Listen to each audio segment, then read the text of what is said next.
প্রত্যেকটা জীবকে সম্মান দেবে, জানে কৃষ্ণ অধিষ্ঠান। কত বড় বড় অট্টালিকা আছে রাস্তায়, কি বাবা আছে না? তোমরা যখন রাস্তা দিয়ে আসো, কত বিরাট অট্টালিকা, দেখা গেল যে 1 কোটি টাকা খরচ হয়েছে বাড়িটা তৈরি করতে। আচ্ছা, ওই বাড়িটার কাছে দাঁড়িয়ে ওই বাড়িটাকে কি প্রণাম করো যে এত সুন্দর বাড়ি, তোমাকে আমি একটা প্রণাম জানাই? করো না। কিন্তু ছোট্ট একটা ভাঙা কুঠিয়া যদি দেখো, আর ওই কুঠিয়াতে যদি দেখো রাধা মাধব দাঁড়িয়ে আছে, আমার নিতাই গৌর দাঁড়িয়ে আছে, ওই ভাঙা কুঠিয়া ওখানে দাঁড়িয়ে তুমি একটা প্রণাম করছো। হয় না তো জানো, নয় দাঁড়িয়ে, নয় সাষ্টাঙ্গে সেই ছোট্ট কুঠিয়াটাকে প্রণাম করছো। বলে কাকে করলে? ওই ঘরটাকে? বলে না, ওই ঘরের ভিতরে যে দুজন দাঁড়িয়ে আছে সেই দুজনকে। তাই এটাকে সম্মান নয়, এটাকে সম্মান করতে হবে না। এটার ভিতরে যে আত্মারূপে ভগবান রয়েছেন, জানি কৃষ্ণ অধিষ্ঠান, প্রতিটি জীবের হৃদয়ে কৃষ্ণ আছেন, এই জ্ঞানে তুমি সম্মান করো। স্বামীজি বলেছিলেন, জীবে দয়া করে যেই জন, সেই জন সেবিতে সব। কথাটা আমরা বলি, শুনে আসছি, কিন্তু কথাটা মূল তাৎপর্য আমরা অনেকেই বুঝি না, অনেকেই করি না বাবা। জীবে প্রেম করে যেই জন, সে জন সেবিতে সব। আমরা বলতে চাই, কোন দুরস্ত গরিব নিঃস্ব অতীতকে একটু উপকার করলে, তাকে একটু ভালোবেসে কিছু দিলে, তার একটু সেবা করলে, তাহলে ভগবানের সেবা করা হবে। স্বামীজি এখানে দাঁড়িয়ে কথাটা বলেননি বাবা, এই জায়গায় দাঁড়িয়ে স্বামীজি কথা বলেননি। স্বামীজি আরো অনেক উপরে উঠে দাঁড়িয়ে কথাটা বলেছে। এভাবে সেবা করা যায় না। রবীন্দ্রনাথ এক জায়গায় বলছে, তুমি যে সেবা করবে, তুমি যে উপকার করবে, আগে দেখো উপকার করার অধিকার তোমার আছে তো। যদি অধিকার নয় থাকে, তাহলে তুমি উপকার করবে কি করে? আগে দেখো অধিকার আছে তো। তাহলে আমি যে সেবা করবো, আমার অধিকার কি? কাকে সেবা করছি? যদি মনে করে একটা দরিদ্রকে সেবা করছি, দরিদ্রকে কটা টাকা দিলাম, একটা বস্ত্র দিলাম, হ্যাঁ, 1 বস্তা চাল দিয়ে দিলাম, হ্যাঁ, তার ঘর নেই, তাকে ঘর করার টাকা দিয়ে দিলাম, জমি নেই, 2 কাঠা জমি দিয়ে দিলাম, বলে তুমি শুধু দান করলে না, তার আত্মসম্মানকে তুমি বশীভূত করে নিবে। তোমাকে দেখলে সে প্রণাম করবে, তোমাকে জমা খরচ দেবে, যে এই বাবু আমাকে 2 বস্তা চাল দিয়েছিল বলে ওই বন্যার দিনে আমি খেয়ে বেঁচেছিলাম। তোমাকে দেখলেই সে বাবু বাবু করে তোষামত করবে। ওই বাবু শাড়িটা দিয়েছিল বলে আমি শাড়িটা পরে লজ্জা নিবারণ করতে পেরেছি। উনি ঘরটা করে দিয়েছিল বলে ছেলেপুলে নিয়ে বাস করছি। স্বামীজি এখানে বলছেন না, স্বামীজি বলছি, তুমি যখন সেবা করছো আগে বোঝো। বলে কি? ডাক্তার সেবা করছে কার? অসুস্থ রোগীর। একটা নার্স সেবা করছে একটা অসুস্থ রোগীর। আমি ডাক্তার দিয়ে বলি, এটাকে আপনারা অনেক দিকে নিয়ে যেতে পারবেন। ডাক্তার যদি মনে করে আমি একটা রোগীর সেবা করছি, রোগীটাকে ভালো করে দিলাম, বিনিময়ে তার পয়সা রোজগার হলো, সে পারিশ্রমিক পেল, এটা তার প্রকৃত ঈশ্বর সেবা হয়নি। ডাক্তার যদি মনে করে আমি ঈশ্বরের সেবা করছি, রোগীর না। বলে কেন? ঈশ্বর রোগী হয়ে আমার কাছে এসেছেন সেবা নেওয়ার জন্য। আমি ঈশ্বরের সেবা করছি, জীব জ্ঞানে নয়। জীবকে শিব জ্ঞানে সেবা করো। জয় রাধে। জীবকে শিব জ্ঞানে সেবা করো। রামানন্দ স্বামী বড় বাসনা হয়েছিল একবার যে হরিদ্বার থেকে গঙ্গার জল নিয়ে তিনি রামেশ্বরমে রামচন্দ্র যে শিব তৈরি করেছিলেন রাবণ বধের আগে, ওই শিবের মাথায় জল দেবেন। তা বৃদ্ধ রামানন্দ স্বামী হরিদ্বার থেকে এক ধরা গঙ্গা জল নিয়ে হেঁটে হেঁটে চলছেন রামেশ্বরমে, সঙ্গে অনেক শিষ্য যাচ্ছে। শিষ্যরা বলছে, বাবা আপনি এত বড় কলসি মাথায় নিয়ে যাবেন, আমরা থাকতে আমাদের দিন, আমরা বই নেই, আপনি সাথে আসুন। না বাবা, সেবা যার যার তাত্তা, সেবা যার যার তাত্তা, তুমি যতটুকু সেবা করবে ওইটুকুই তোমার সেবা হবে। প্রতিনিধি দিয়ে সেবা হয় না, আমরা প্রতিনিধি দিয়ে সেবা করি, ওই সেবার যে ফলটা সেটা প্রতিনিধি পেয়ে যায়, আমি পাবো না। গোবিন্দ যদি কৃপা করে যে সেবা করেছে তাকে করবে। তাই প্রতিনিধি দিয়ে সেবা হবে না, প্রতিনিধির সাথে তোমাকেও সাথে থাকতে হবে সেবাতে। সেবাটা এমন একটা জিনিস। তার রামানন্দ স্বামী কলসিটা দিলেন না, নিজেই মাথায় করে যাচ্ছেন। গ্রীষ্মকাল, প্রচন্ড রৌদ্র, সেই রোদের মধ্যে দিয়ে যখন স্বামীজি যাচ্ছেন, মাঠের মধ্যে দিয়ে, জ্যৈষ্ঠ মাসের রৌদ্র, দেখছি একটা গাধা জিভটা বার করে চারটা পা ছড়িয়ে দিয়ে হাঁপাচ্ছে জলের জন্য।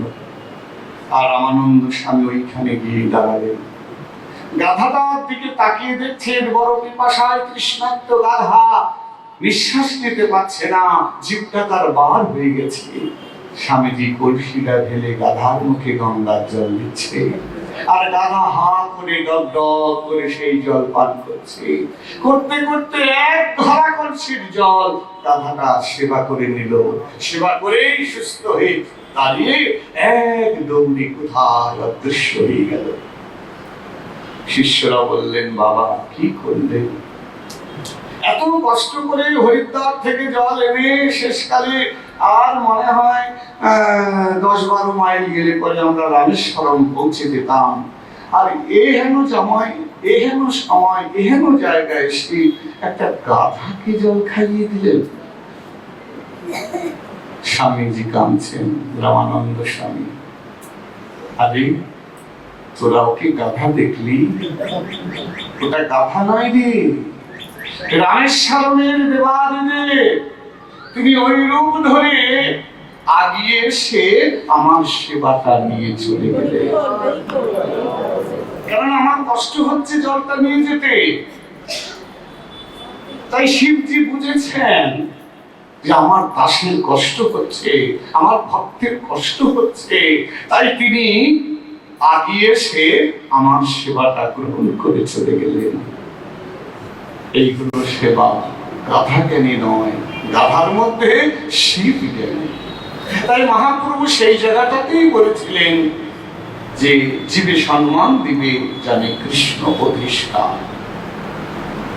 7 দিন বেদ পাঠ শুনলেন সার্বভৌম ভট্টাচার্যের মুখে, দীনতার প্রতি। কি বুঝলে কি না বুঝলে? পণ্ডিত তুমি তো কিছু বললে না, তুমি তো কিছু বললে না। বলে তুমি যা বলেছো আচার্য সব উত্তম, কিন্তু কলিজীবের জন্য নয়। কেন? কলিজীবের অন্যগত প্রাণ অধপতে মন কামিনী কাঞ্চনে আসক্তি। এত শাস্ত্র, বেদ, বেদান্ত, শ্রুতি, স্মৃতি, দর্শন, ভাষ্য ওরা পড়বে কখন আর শুনবে কখন?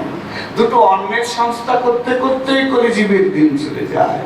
তাই ওদের জন্য আমি তৈরি সাধন নিয়ে এসেছি। বলে সেটা কি? হরের নামই হরের নামই হরের নামই বকে বলম কলৌ নস্তেইব নস্তেইব নস্তেইব জীবের গতিরন্যথা। হরিনাম ছাড়া জীবের আর কোনো গতি নাই। সার্বভৌম বললেন, আসলে তুমি কি? তবে হাসি মহাপ্রভু দেখালো স্বয়ং। আমি কে তুমি দেখো। মহাপ্রভু সার্বভৌমকে সরভুজ মূর্তি দর্শন করালেন। মহাপ্রভুর চরণে দণ্ডবাদ করে সার্বভৌম চিরদিনের মতন গৌর চরণে বিকিয়ে গেলেন। স্তুতি করলেন। উজ্জ্বল বরণং গৌরবরধিহং বিলৌষিত নিরবধি ভাববিদেহং ত্রিভুবন পালনং কৃপায়ালিশং তং প্রণামামি চ শ্রীশচিতনয়ং। এই প্রথম সার্বভৌম মহাপ্রভুর দাস হয়ে গেলেন। একদিন প্রভু বললেন, সার্বভৌম একটু কৃষ্ণ কথা বলো, তোমার মুখে আমি কৃষ্ণ কথা শুনবো। সার্বভৌম ভট্টাচার্য বললেন, প্রভু কৃষ্ণ কথা? কৃষ্ণ কথা তো আমি জানি না প্রভু। তবে কৃষ্ণ কথা বলবার মতো একজন আছে, যার সঙ্গ করে তুমি সুখ পাবে, যার মুখে কৃষ্ণ কথা শুনে তুমি সুখ পাবে, আনন্দ পাবে। কথা তো অনেকেই বলে বাবা, কিন্তু সবার কথা শুনে তো সুখ হয় না। হ্যাঁ, ওই যে রাধারানী কেশবীরা বলেছিলেন না, হে রাধে একটু কৃষ্ণ কথা বলো না, আমরা শুনবো। আর রাধারানী বলছেন, আমাকে বলছে কৃষ্ণ কথা বলতে? আমি বলবো কৃষ্ণ কথা? তবে শোন, তোদের যেমন শোনার ইচ্ছে হয় আমারও বলার ইচ্ছে হয়, কিন্তু আমি না শোনার মানুষ পাইনি রে। আমি কাকে বলবো হরি কথা? আমি শোনার মানুষ পাই না। বলছে, সুবোধনী তোর মুখে শুনবো আজ। দেখ, কৃষ্ণ কথা তো সবাই বলে, কেউ পড়ে বলে, কেউ শুনে বলে, কেউ শিখে বলে। আর কৃষ্ণকে ভালোবেসে যে কৃষ্ণের কথা বলে, সেই কৃষ্ণ কথা আর পড়ে বলা শুনে বলা কৃষ্ণ কথা এক নয় বাবা। গোবিন্দকে ভালোবেসে যদি গোবিন্দের কথা বলা যায়, তবে সেই কথা মধুর মধুর। তাই সার্বভৌম যেন বলছে, প্রভু যার মুখে কৃষ্ণ কথা তুমি শুনে সুখ পাবে, আনন্দ পাবে, তার নাম হচ্ছে রায় রামানন্দ। সে দক্ষিণ দেশে গোদাবরী তীরে থাকে, বিদ্যানগরী অধিপতি। রামানন্দ রায় আছে গোদাবরী তীরে, হ্যাঁ, অধিকারী হয় সে বিদ্যানগরী। তুমি যদি তার সঙ্গ পাও, তার মুখে হরি কথা শোনো, তাহলে তোমার শান্তি হবে। প্রভু বললেন, তাই তাহলে আমি দক্ষিণে যাব, গিয়ে রামানন্দের মুখে কৃষ্ণ কথা শুনবো। সার্বভৌম তোমরা অনুমতি করো, আমি দক্ষিণ দেশে যাব। সার্বভৌম বললেন, প্রভু আর 2 মাস পরেই রথযাত্রা। মহাপ্রভু দক্ষিণ দেশে গিয়েছিলেন বৈশাখ মাসে, জ্যৈষ্ঠ আষাঢ় মাসে রথযাত্রা। তাহলে সামনে রথযাত্রা। পুরীতে 3টে যাত্রা বাবা। পুরী ধামের যে তত্ত্ব, সেখানে 3টে যাত্রার কথা আমরা পাই। বৈশাখ মাসে চন্দন যাত্রা, জ্যৈষ্ঠ মাসে ভগবান জগন্নাথের স্নান যাত্রা, আর আষাঢ় মাসে রথযাত্রা। 3টে যাত্রা। চন্দন যাত্রার উপরে যেন দাঁড়িয়ে আছে স্নান যাত্রার তত্ত্ব, আবার স্নান যাত্রার উপরে দাঁড়িয়ে আছে রথযাত্রার তত্ত্ব। তাহলে সামনেই তো রথযাত্রা, তা তুমি রথ উপেক্ষা করে কেন যাবে? তুমি রথ দর্শন করো, তারপরে যেও। প্রভু বললেন, সার্বভৌম না, আমি আগে ভক্ত দর্শন করতে যাব, ভক্তের মুখে কৃষ্ণ কথা শুনতে যাব। ভক্তের মুখে কৃষ্ণ কথা অমৃত সমান, শুনিলে কাটিবে মায়া, জোড়াবে পরাণ। ভক্তের মুখে কৃষ্ণ কথা তো কৃষ্ণ কথা নয়, সে তো অমৃত প্রবাহ। আমি যে রস আস্বাদন করবার জন্য নীলাচলে এসেছি, সেই রসের প্রয়োজন, মানে সেই রসটা তোমার দরকার, রসদ দরকার। এই রসদ আমি ভক্তের কাছে পাবো। যদি ভক্তের কাছ থেকে রসদ এনে বসতে পারি, তাহলে রস আস্বাদন হবে। কিছু খাবো ভাবলেই তো আর খাওয়া যাবে না, আগে সেই বস্তুটিকে আনতে হবে, জোগাড় করতে হবে। তাহলে মহাপ্রভু যে রসকে আস্বাদন করবার জন্য নীলাচলে এসেছেন, গম্ভীরাতে মহাপ্রভু যে রস আস্বাদন করছেন তার রসদ পর্যন্ত। তাই বলছে আমি আগে ভক্ত সঙ্গে যাব। বুঝিয়ে দিচ্ছেন একটা তত্ত্ব, জগন্নাথ দেখা মানে হচ্ছে ঈশ্বর দর্শন, আর রামানন্দের কাছে যাওয়া মানে হচ্ছে ভক্ত দর্শন। জয় রাধে, তত্ত্ব দুটো পাবো। তাহলে ভগবান বললেন আমার থেকে আমার ভক্ত বলো। তাহলে ভক্ত যদি বড় হয়, অহম ভক্ত পরাধীনম, আমি তো ভক্তাধীন। তাহলে ভক্ত যদি বড় হয়, তাহলে নিজে আচরি ধর্ম জীবনে শেখায়, নিজে না করিলে ধর্ম শেখানো না যায়। তাই আজকে গৌর হরি আচরণ করে জগৎকে শেখাচ্ছেন। বললে না, রথ আমি পরে দেখব, আমি আগে ভক্ত সঙ্গ করতে যাব। তাই সেই বৎসরে কিন্তু মহাপ্রভু দক্ষিণ দেশে চলে গেলেন, রথ দর্শন করেননি। 4 বৎসর দক্ষিণ ভারতে ছিলেন। 4 বৎসর পরে মহাপ্রভু যখন ফিরে এলেন পুরীধামে, সেই বৎসরের আষাঢ় মাসে যে মহাপ্রভু প্রথম রথযাত্রা দর্শন করলেন, আজকে কৃষ্ণদাস কবিরাজ গোস্বামী এই মধ্যলীলার 13 পরিচ্ছেদে সেই রথযাত্রার বর্ণনাটাই তুলে ধরেছেন। তাই বলছে সজাত কৃষ্ণ চৈতন্য শ্রী রথাগৃহে ননস্তজ জিরাশি জগতাং চিত্রং জগন্নাথ বিস্মিত। আজকে শ্রী রথাগৃহে আমার গৌর হরি মহাভাবে আবিষ্ট হয়ে এমন নৃত্য করেছিলেন যে নৃত্য দর্শন করে বিশ্ব জগৎ মোহিত হয়েছে। শুধু বিশ্ব জগৎ মোহিত হয়েছে তা নয়, রথের উপরে যদি দারু ব্রহ্ম জগন্নাথ বসে আছেন, তিনি পর্যন্ত বিস্মিত হলেন। আজ রথযাত্রা, মহাপ্রভু রথ দর্শনে আসবেন।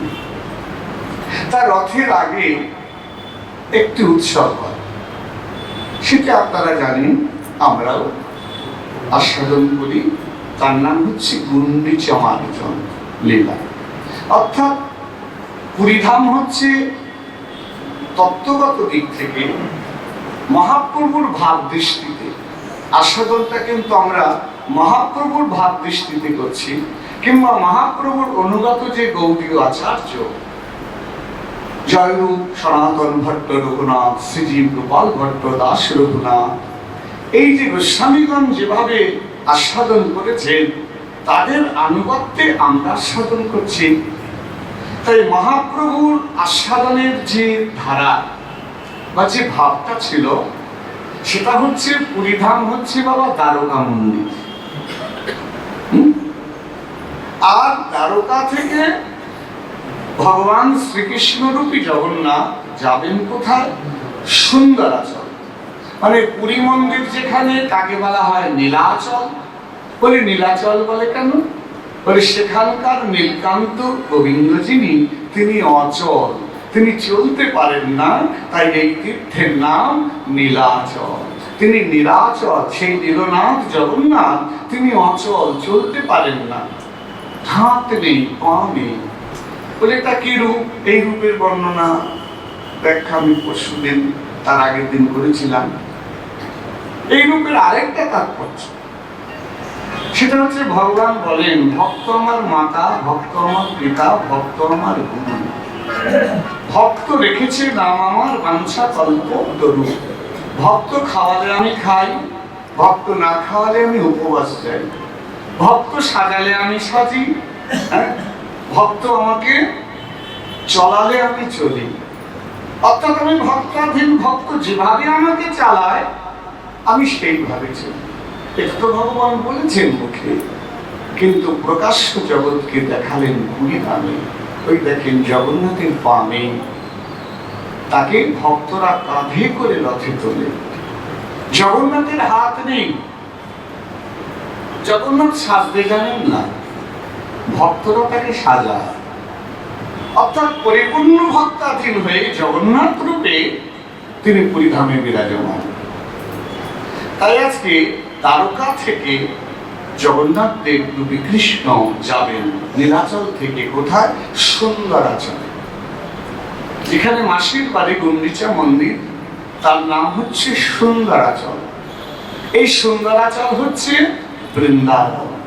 মহাপ্রভুর দৃষ্টিতে, গৌরীয় বৈষ্ণবের দৃষ্টিতে এই গুন্ডিচা মন্দির হচ্ছে বৃন্দাবন। তাহলে দ্বারকা থেকে ভগবান যাবেন বৃন্দাবন। কিসে করে যাবেন? না, রথে করে যাবেন। যে পথটায় যাবেন সেটা হচ্ছে বলগল্লি, সেই পথ ধরে প্রভু যাবেন। আজকে জগন্নাথ যাবেন গুন্ডিচা বাড়িতে, সেখানে কটা দিন লীলা করে তিনি আবার ফিরে আসেন।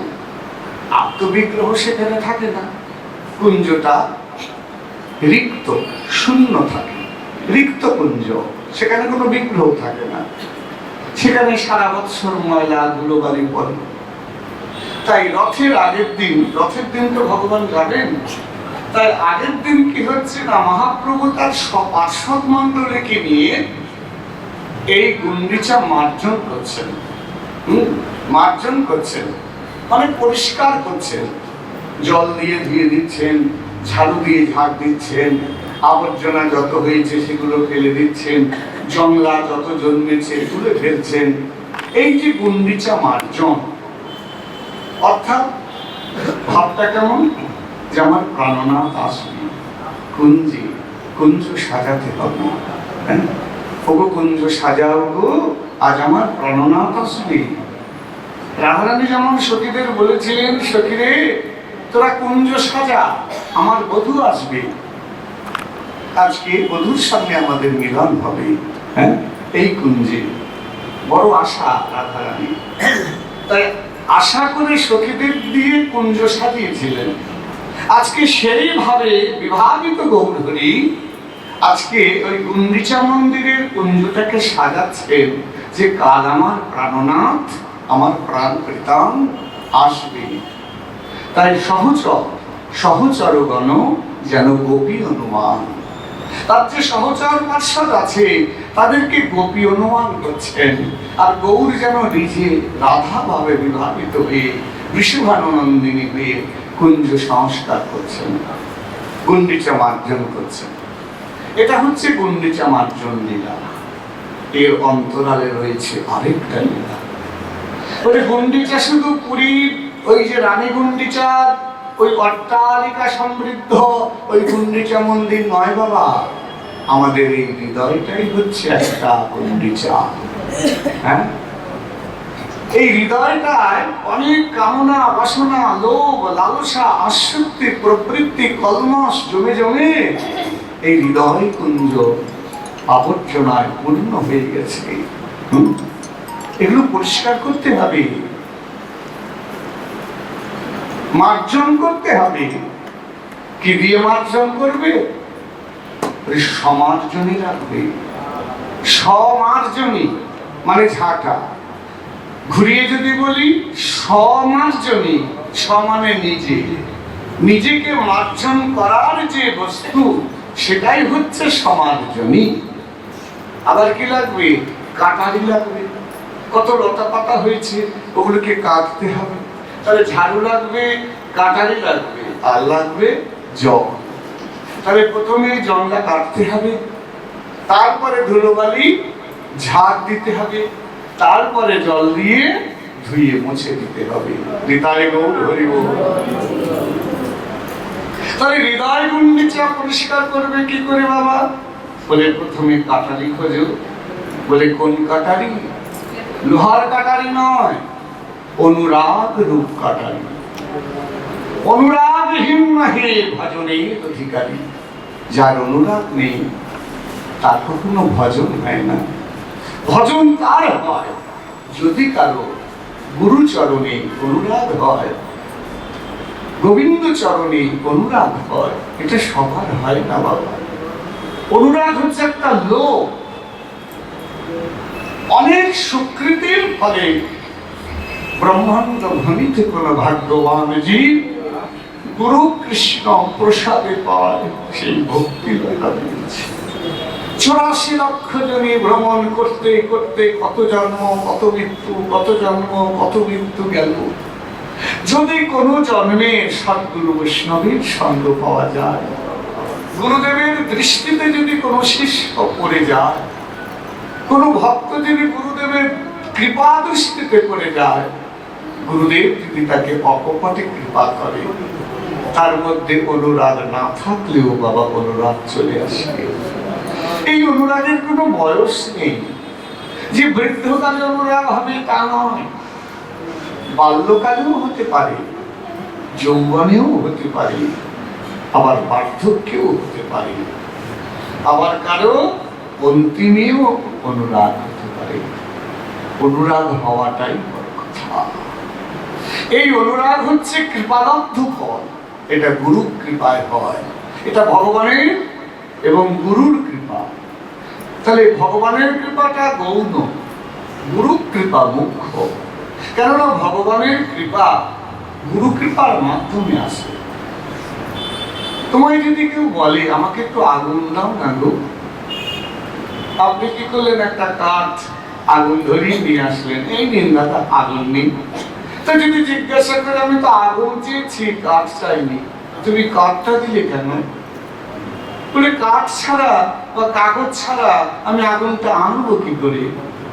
তাহলে আগুনটা যদি ভগবান হয়, ওই কাঠের টুকরোটা হচ্ছে গুরুদেব। জয় শ্রী রাধে। গুরুদেবের মাধ্যম ছাড়া ভগবত কৃপা মিলবে না, আর মাধ্যম ছাড়া আগুনও আনতে পারবে না। আগুন আনতে গেলে মাধ্যম লাগবে। যদি বলি বাবা একটু জল দাও না, বড় পিপাসা পেয়েছি, এক গ্লাস জল দিলে। যদি বলি জল চেয়েছি, গ্লাস তো চাইনি, কি বলবে? বলে গ্লাস ছাড়া জল দেবো কি করে? পাত্র চাইতো, যে পাত্রে করে জলটা দেবো। বলে পাত্রটাই গুরুদেব, জলটা হচ্ছে গোবিন্দ কৃপা। আগে পাত্র তত্ত্ব বুঝতে হবে, তবে তো কৃপা বুঝবেন।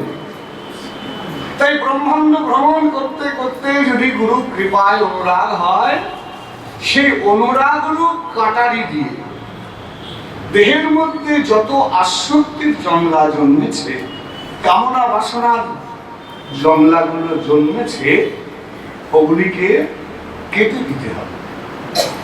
এই যে কত জংলা হয় না বাবা, কাঁচি দিয়ে দাও দিয়ে কেটে দেন, কিন্তু এই কাঁচি দিয়ে এই দাও দিয়ে যখন জংলা কাটবেন, কিন্তু দেখবেন জংলাটা নেই, পরিষ্কার হয়ে গেছে, কিন্তু বৃষ্টির জল পেলে ওখান থেকে আবার জংলা গজিয়ে উঠছে, তাই না? তো এই জগতের দাও কাছে দিয়ে কাটলে জংলা আবার উঠবে, কিন্তু হৃদয়ের যে কামনা বাসনার জংলা, একবার যদি তুমি কৃষ্ণ অনুরাগ কাটারি দিয়ে কাটতে পারো, তাহলে আর জন্মাবে না। হৃদয় গৌর হরিব, আর জন্মাবে না। অনুরাগ কাটারি দিয়ে কাটতে হবে। এবার জংলা কাটা হয়ে গেছে, এবার ধুলোবালি। বলে ধুলোবালিটা কি? কুলমশ, অর্থাৎ জন্মার্জিত পাপরাশি। আমরা পাপ নিয়ে জন্মেছি, পূর্ব জন্মের যত পাপ ও ঝোলা বেঁধে নিয়ে কাঁধে নিয়ে এসেছি। ওই দেখবেন ওই পাগলিরা, পাগলরা, ওদের কতগুলো ঝোলা থাকে, কিচ্ছু নেই, কতগুলো কাগজ, ছেঁড়া নেকড়া, প্লাস্টিক ভাঙা, হ্যাঁ, জগতে ওর কোনো মূল্য নেই, কিন্তু পাগলের কাছে যেন ওটার কত মূল্য।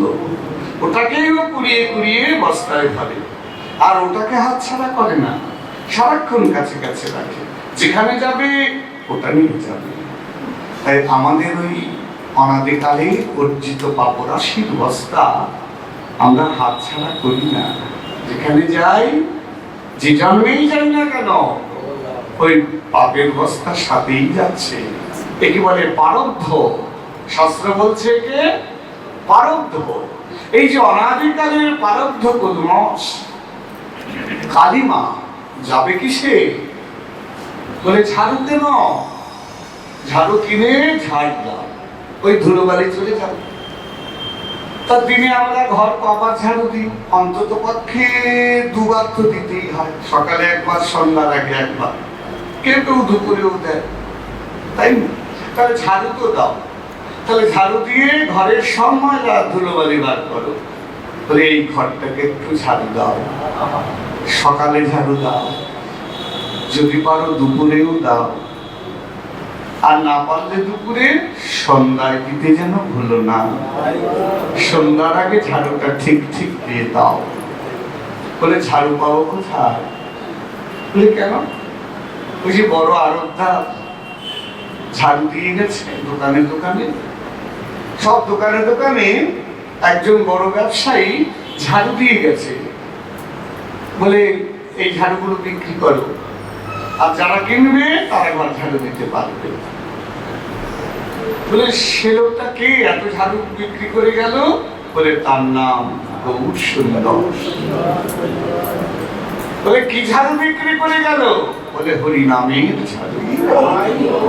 কোন দোকানে বিক্রি করে গেল? বলে গুরুদেব রূপী দোকানে বিক্রি করে গেল। এই জগতে যত গুরু মূর্তি, যত দেখো গুরু রূপ, সব আমার নিতাই স্বরূপ। ওই গুরু রূপ দোকানে ওই কৃষ্ণ নামের ঝাড়ু আছে। ওই ঝাড়ুটা গুরুদেবের থেকে দাম কিনে। বলে কিনে নেবো? বলে হ্যাঁ। বলে কত দাম? বলে দাম বেশি নয়, তত্র লল্ল মূল্য বেই বলে কেন, একটু নেওয়ার লালসা হলেই তুমি নিতে পারবে। আর গুরুদেব এমন দয়াল, ওই ঝাড়ু দেবে। এই জগতে যে যাই বিক্রি করুক বাবা, কম বেশি দাম নেবেই নেবে, কিন্তু গুরুদেব যখন ওই ঝাড়ুটা দেবে না, কি দয়াল, দেবে কিন্তু দাম নেবে না। হ্যাঁ, গুরুদেব কি দেবে? বলে নাম দেবে। বলে নামে দিল বটে, দামে নিল না। বলে আমার আমায় নাম দিল বটে, কিন্তু দামে নিল না। বলে এমন দয়াল আর দেখি না, নাম দিল বটে কিন্তু দামে নিল না। জগতে অনেক দল দেখেছে, অনেক দোকানদার দেখেছে, কড়াই ঘন্টায় দাম নিয়ে নেবে, কিন্তু আমার গুরুদেব এমন একজন দোকানদার, এমন একজন প্রসারী, তোমার নাম দেবে। গোলকের গোপন ধন, অতি মূল্যবান ধন তোমায় দিয়ে দেবে, কিন্তু দাম নেবে না। তাহলে গুরুদেব যে হরিনাম রূপ মার্জনী দিয়েছে, ওইটা দিয়ে হৃদয় গণ্ডিটাকে ঝাড় দিয়ে দাও। জংলা কাটা হয়ে গেছে, ঝাড়ু হয়ে গেছে। বলে এবার কি করতে হবে? ঘরটা ধুয়ে ফেলতে হবে। জল দিয়ে ঘর ধুয়ে ফেলে না মায়েরা? তাহলে তুমি কি দিয়ে ধুবে? বলে দুফোঁটা চোখের জলে হৃদয়টা ধুয়ে ফেলো। ঠাকুর মশাই কি বললেন? গৌরাঙ্গ বলিতে হবে, কবে পুলক সরি আমার হরি হরি